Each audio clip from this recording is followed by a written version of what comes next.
Welcome to another episode where we dive deep into the latest in recruitment strategies, AI innovations, and HR solutions. If you're looking to elevate your hiring game and stay ahead in the ever-evolving world of talent acquisition, you're in the right place. Make sure to like, follow, and subscribe so you never miss an episode filled with insights, expert interviews, and actionable tips to transform your recruitment approach. Stay tuned for exclusive content designed to make your hiring process smarter, faster, and more effective.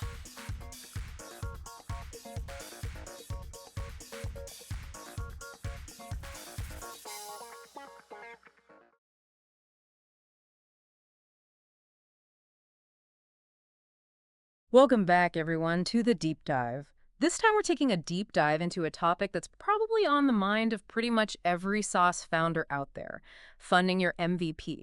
Specifically, we're looking beyond the usual suspects, venture capital, crowdfunding, the usual paths. What if I told you there are these kind of like scenic back roads to funding success, paths less traveled? That might just be a perfect fit for your stage of the journey. You know, it's funny. So many founders get stuck thinking that there are only a few options to get their SaaS company funded. And it's almost like everyone's trying to squeeze onto the same crowded highway when there are all these like amazing alternative routes. I love that analogy, ditching the interstate for like a nice scenic winding coastal road. So first up on our funding road trip, let's talk about revenue-based financing, or RBF. If your SaaS is already generating some revenue, this could be a really good option for you. Yeah, so basically what happens is the RBF provider takes a look at your revenue stream and offers upfront capital based on that. Imagine you're projected to make $1 million in revenue. With revenue-based financing, you might give up 10% of that revenue for a $100,000 investment. You're keeping 90% ownership. Whereas with equity, that same $100,000 could cost you 20% or more of your company. Yeah, it's a fantastic way to kind of maintain more control of your company as opposed to giving away those precious equity stakes so early on. And we're not just talking theory here. These are real companies. Clearbank, Pipe, Lighter Capital, these are all companies working with startups. You're not just handing over the keys to the castle. There's a lot more nuance with RBF. Okay, let's shift gears a little bit and talk about strategic partnerships. Strategic partnerships. This is where things get really interesting. Why limit yourself to just money when you can partner with an established company that can bring, not just the money, but the resources, the market access, and even co-development opportunities? I mean, imagine integrating your SaaS with a major tech platform. Right. It's not just about the initial funding. It's about tapping into their user base, maybe doing some co-marketing. You get that huge boost in credibility right away. Exactly. It's a win-win. Right. The larger company is enhancing their offering with your innovative solution, and you're getting like this powerful launch pad for your growth. Take, for example, 80 Spark. They developed this gamified learning platform for elementary school students. And, they knew that traditional VC funding would be tough in the education tech space. So they went straight to school districts and secured pre-sale contracts. Oh, that's a really smart move. Basically, they got those school districts to commit to using the platform once it was fully developed, giving them upfront capital and instant credibility. It's a perfect example of how strategic partnerships can go beyond just, the money. So building on this idea of early validation, let's talk about pre-sale contracts. Okay, pre-sale contracts. So this is a bold move. It's essentially getting corporations or government entities to commit to buying your SaaS before it's even fully built. Yeah, it's a fantastic way to both validate your solution and secure funding simultaneously. Imagine convincing a corporation or a government agency that your SaaS is the answer to their specific problems. Not only have you secured funding, you've also landed a major customer right out of the gate. That's incredible. That early buy-in is like rocket fuel for your credibility. Now let's talk about something that gets founders really excited. Free money, grants, and competitions. A lot of times grants are they're overlooked. So for US-based founders, we have the SBIR and STTR programs. Those are government grants specifically for small businesses that are doing research and development. And don't forget all those industry-specific grants out there. If your SaaS focuses on AI or automation or cloud computing, there are grants and competitions dedicated just to those areas. Yeah, it takes a little research and effort to find the right opportunities and craft a compelling application. But the potential payoff is huge. Take, for example, GreenGrid. They developed an AI-powered platform to optimize energy consumption for commercial buildings. VCs can be a little hesitant to invest in companies with long sales cycles. So Green Grid turned to the world of government grants. So instead of going the traditional VC route, they secured several grants from government agencies that were focused on promoting clean energy.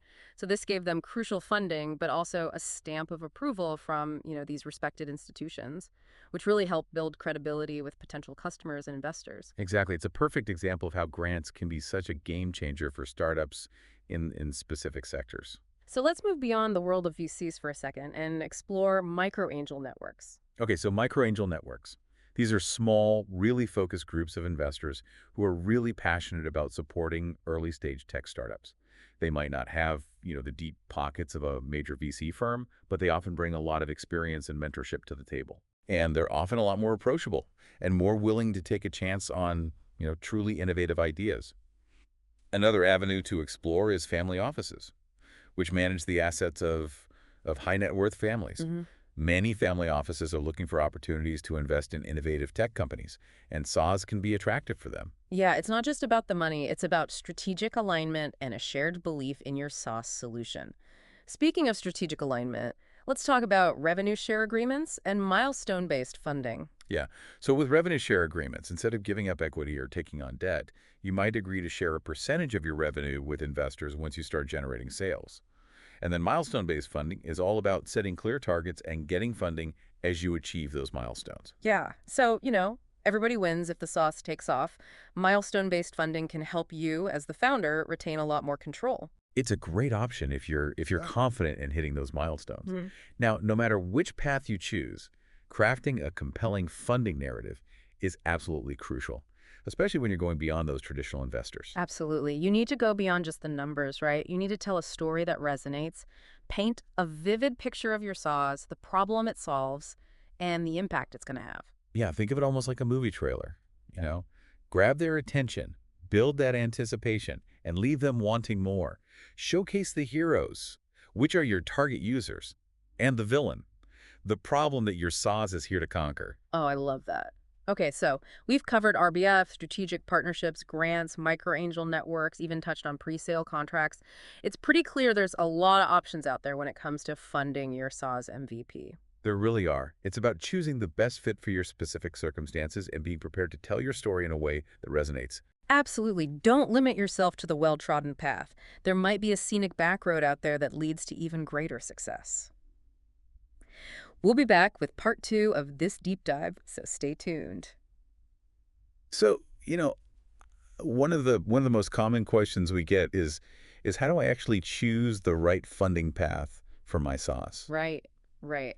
And it's a valid question. Like, with all these options, where do you even begin? It can be overwhelming, right? It's Yeah. almost like standing at a crossroads, but your map is upside down and it's in a language you don't understand. Exactly, exactly. And it all starts with really understanding your own needs and goals. What are your priorities? What are those things that are keeping you up at night? Are you absolutely opposed to giving up any equity? Is the speed of funding the most important thing? Do you need a strategic partner more than just the cash? Yeah, it's about being honest with yourself about what stage your business is at, the resources you have, and just, your comfort level with different scenarios. Then once you have that figured out, then you can start evaluating all these different funding options through that lens. Right. So if maintaining control is your top priority, then maybe something like revenue-based financing or milestone-based funding is going to be more appealing than traditional VC. But if you need a large injection of capital quickly and you're willing to give up some equity, then maybe seeking out a VC firm is the right move. It's all about finding that best fit for your specific circumstances. And remember, you don't always have to choose just one path.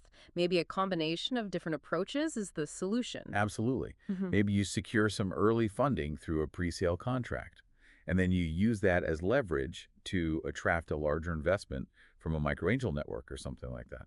There's no one-size-fits-all approach. It's like you're building your own funding adventure. I like that. Yeah. But no matter which path you choose, you need to be prepared to tell your story in a way that really resonates with your target audience. And that's where that funding narrative that we talked about comes into play. It's more than just a pitch deck or a financial forecast. It's about painting a vivid picture of your size, the problem it solves, and the impact it'll have on the world. Think of it like this. Are you familiar with Health Hive? I am not. They're a SaaS company that's focused on providing personalized wellness plans for corporate employees. They knew they had a great solution, But they also knew that competing for VC funding in a crowded wellness tech market was going to be tough. Yeah, that's a tough market. So instead of battling for attention, they decided to go a different route. They focused on building strategic partnerships with HR departments and benefits providers. They knew that those were the key decision makers when it came to corporate wellness programs. Sure. And instead of just pitching their SaaS as a standalone solution, they positioned it as a value add, something that could enhance existing wellness offerings. They offered integrations with popular benefits platforms, and they customized their solution to meet the specific needs of different industries. So they made themselves almost indispensable, like that puzzle piece that completed the picture for these companies. Exactly. And that strategy paid off big time for them. One of their partnerships with a major health insurance provider actually led to a significant investment in HealthHive. And it wasn't just about the money. The partnership also gave them access to a massive distribution network and a built-in customer base of, millions of employees. But going back to the funding narrative, you really need to connect with your audience on an emotional level. Make them believe in your vision. Yeah, you want to get them as excited about your SaaS as you are. You're inviting them to join you on a journey, not just, look at a spreadsheet. So how do we craft this epic funding narrative? What are some of the key elements? Well, first, you need to clearly define the problem that you're solving. And not just in a general sense, you really need to make it resonate with your specific audience. So who are they? What are their pain points? What's keeping them up at night? You got to paint a picture so vivid they can practically feel the pain themselves. Exactly. Then you introduce your SaaS as the hero, the solution that's going to alleviate their pain and transform their lives. But it can't just be any hero. It's got to be a superhero. It needs that special something, the wow factor. Right. Your SaaS needs a unique value proposition, something that sets it apart from the competition. What are its superpowers? What makes it special? Why is it the best solution for this particular problem? Don't be afraid to get specific here. Highlight those key features, impressive data, tell compelling stories that really demonstrate the impact your SaaS is having, or could have. Proof points are so crucial. If you have early adopters or testimonials, case studies, definitely include those. Seeing is believing. Tangible evidence can go a long way in building credibility and trust. And then you need to paint a picture of the future. Where is your SaaS headed? What's the growth potential? What's that big, hairy, audacious goal you're striving for? Make them see the possibilities and get excited about being part of that journey. Yeah, you're inviting them to be a part of something bigger than just an investment. They could be a part of revolutionizing an industry or solving a global challenge. Exactly. Now, crafting a great story is important, but it's only part of the equation. You also need to have your ducks in a row when it comes to, the practical aspects of securing funding. Right. You need a solid business plan, realistic financial projections, and a clear understanding of the terms and conditions of any funding agreement you enter into. Due diligence is key. Don't be afraid to ask questions, seek advice from experienced mentors, and negotiate terms that are favorable to you and your business. Yeah, don't be afraid to push back and make sure you're getting a deal that feels right for you. Absolutely. And remember, securing funding is just the beginning. It's what you do with that funding that really matters. Use it wisely to build a great product, attract amazing talent, and ultimately achieve the vision you laid out in your funding narrative. It's like getting the keys to a brand new car. Yeah. You've got this amazing machine, but you still need to know how to drive it to reach your destination. So we've talked about choosing the right path and really nailing that funding narrative. But let's be real, this journey isn't always sunshine and rainbows, right? Oh, yeah? It can be tough. It can be long. It can be frustrating. And let's be honest, filled with a lot of rejection. It's kind of like training for a marathon. You've got to push through those moments of doubt and keep your eyes on that finish line. That's the reality of entrepreneurship. But it's also what makes it so rewarding.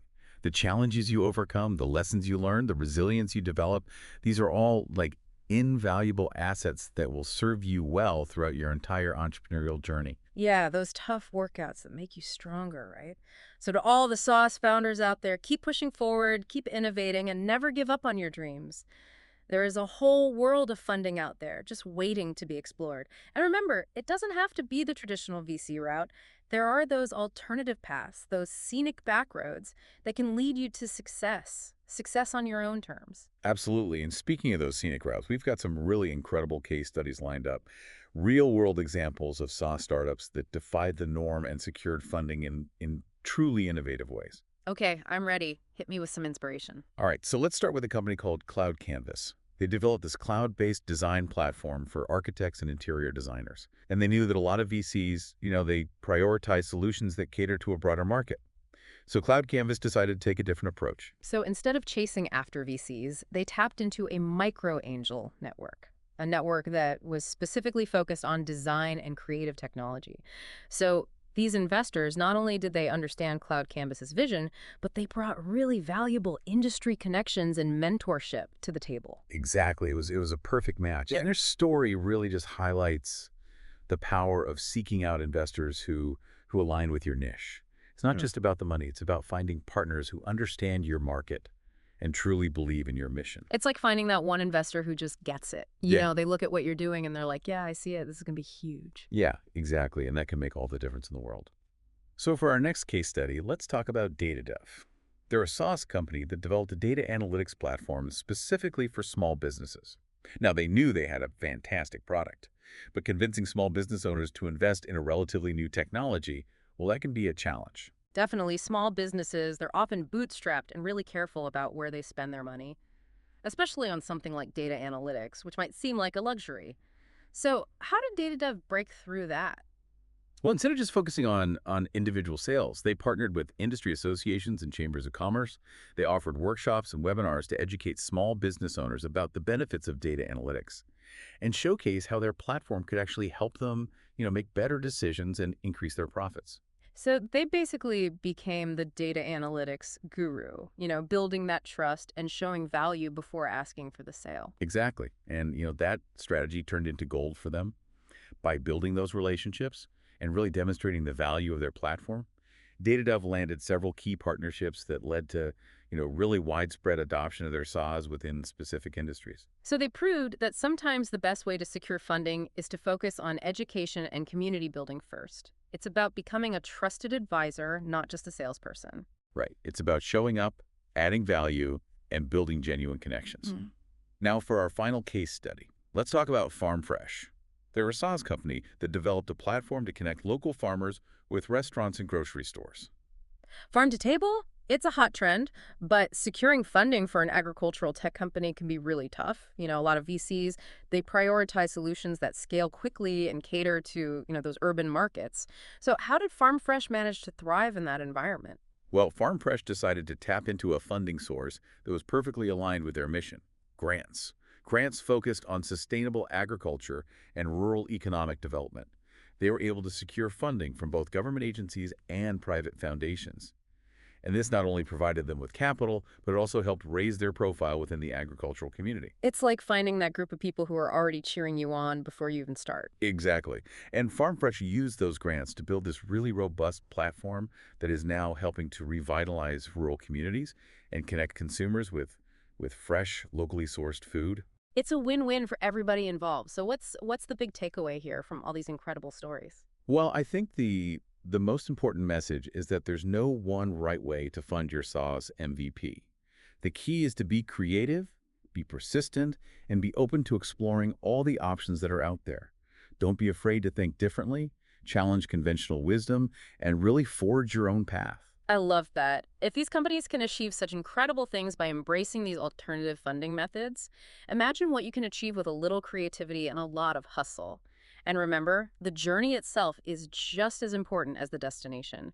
The challenges you face, the lessons you learn, the people you meet along the way, all of those things will shape you and your business in really profound ways. So keep diving deep, keep asking questions, and keep believing in your vision.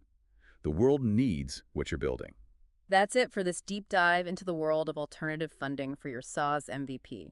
Remember, the world of SaaS funding is vast and constantly evolving. So stay curious, stay persistent, and never stop innovating. Until next time, keep diving deep.